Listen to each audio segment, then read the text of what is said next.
Certaines étoiles du football ont dû surmonter la pauvreté avant de briller. Nés avec 3 fois rien, ils s'en sont sortis grâce à leur amour du jeu.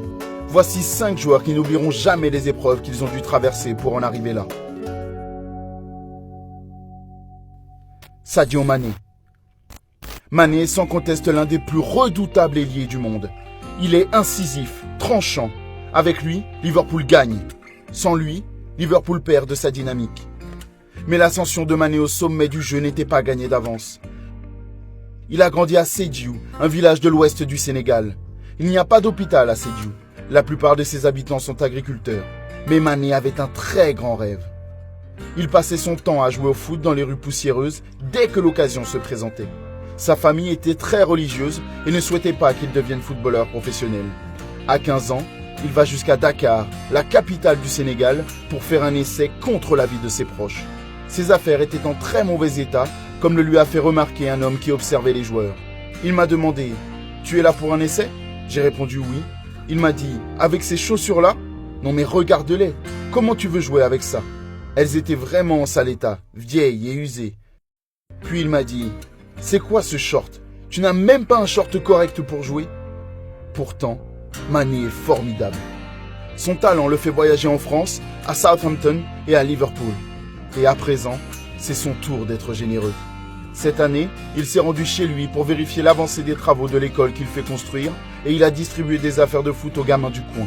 Comme ça, la prochaine génération de grands joueurs sénégalais n'aura pas honte de ses chaussures ni de ses shorts en se présentant aux essais. Franck Ribéry. L'un des plus grands joueurs français actuels vient d'une commune pauvre du nord de la France. Il a failli mourir dans un terrible accident de voiture alors qu'il n'avait que 2 ans. Il en a gardé les cicatrices sur son visage. Mais il s'est juré de ne jamais faire de chirurgie réparatrice car elles font partie de lui. Cet accident ne l'a pas empêché d'être l'un des meilleurs footballeurs au monde. L'ancienne star du Bayern Munich a même failli gagner le Ballon d'Or. Mais il a aussi dû travailler comme ouvrier en bâtiment pour aider son père à joindre les 2 bouts. Un travail dangereux et sous-payé. Alexis Sanchez. La vitesse et le talent de Sanchez ont fait vibrer les fans de Barcelone et d'Arsenal. Il est à présent à l'Inter après une période désastreuse à Manchester United. Au top de sa forme, il est extrêmement rapide et les défenseurs ont du mal à le suivre. Mais d'après lui, il a failli travailler à la mine dans sa ville natale au Chili. Il a dû enchaîner les petits boulots pour faire vivre sa famille. Vous y croyez, vous, qu'un homme qui a signé à Arsenal pour 43 millions d'euros a un jour lavé des voitures ? Il ne pouvait même pas s'offrir de chaussures de foot. La mairie lui a même donné des affaires. Lors d'une interview, il a expliqué pourquoi les œuvres caritatives locales lui tenaient tant à cœur. J'ai fait construire 2 terrains de foot parce que je voulais que les enfants aient un terrain correct pour jouer, le terrain que je n'ai jamais eu. Il a parlé des risques de grandir dans une petite commune minière avec si peu de choses à faire. On peut facilement se retrouver à sombrer dans la drogue et l'alcool. Il veut aider les enfants à se tourner vers d'autres voies. Le football est une échappatoire à la pauvreté, mais ce n'est clairement pas le chemin de la majorité. Zlatan Ibrahimovic. On s'amuse bien avec Zlatan. Peu de gens dans le milieu du sport ont un ego aussi grand ou un impact aussi important sur les équipes qu'ils rejoignent. Le Suédois a un talent monstre, mais son arrogance vient peut-être de ses origines très modestes. Il a grandi dans un quartier très difficile. Il lui arrivait souvent de voler quand il était enfant. Il a appris très jeune à ouvrir les cadenas et à voler des vélos. Zlatan était pauvre et souffrait de discrimination. À présent, c'est une star qui vit à Los Angeles. Il a même fait construire le Zlatan Court dans son quartier. Ángel Di María. Cela fait quelques saisons que El Fideo remporte tout avec le Paris Saint-Germain. Il a joué dans les plus grands clubs d'Europe, dont Manchester United. Il a une relation compliquée avec le manager de l'époque, Louis van Gaal, mais peut-on vraiment le lui reprocher, car il n'est pas le seul. Et n'oublions pas que des gens ont même cambriolé sa maison.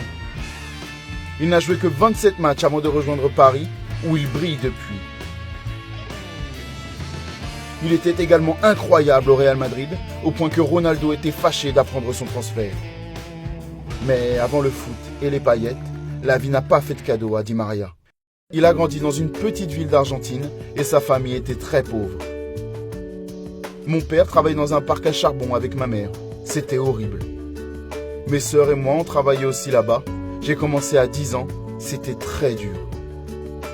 Il partageait une chambre avec ses sœurs dans une maison en ruine.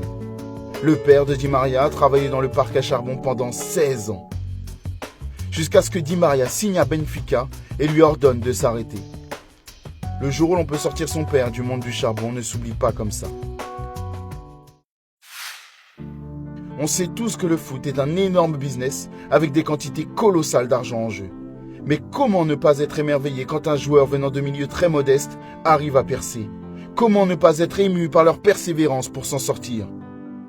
Ils avaient le talent, l'énergie et des gens qui ont cru en eux. Certains ont voulu rendre un peu de ce qu'ils ont reçu, n'oublions jamais leurs origines. La liste des joueurs ayant tout surmonté est sans fin. Cristiano Ronaldo a grandi sous un toit de zinc dans un quartier pauvre. Luis Suarez en a aussi bavé, incapable de s'offrir des baskets. L'international belge qui joue pour l'Inter n'avait pas toujours l'électricité chez lui. Sa mère empruntait du pain à la boulangerie du coin, n'ayant pas les moyens d'en acheter. Ce ne sont que quelques-uns des joueurs qui nous donnent l'espoir qu'avec un travail acharné et beaucoup de chance, on peut réussir. Notre liste ne compte que 5 joueurs, mais le foot est rempli d'histoires comme celle-ci. Voulez-vous découvrir d'autres joueurs qui sont partis de rien? Dites-nous qui en a oublié.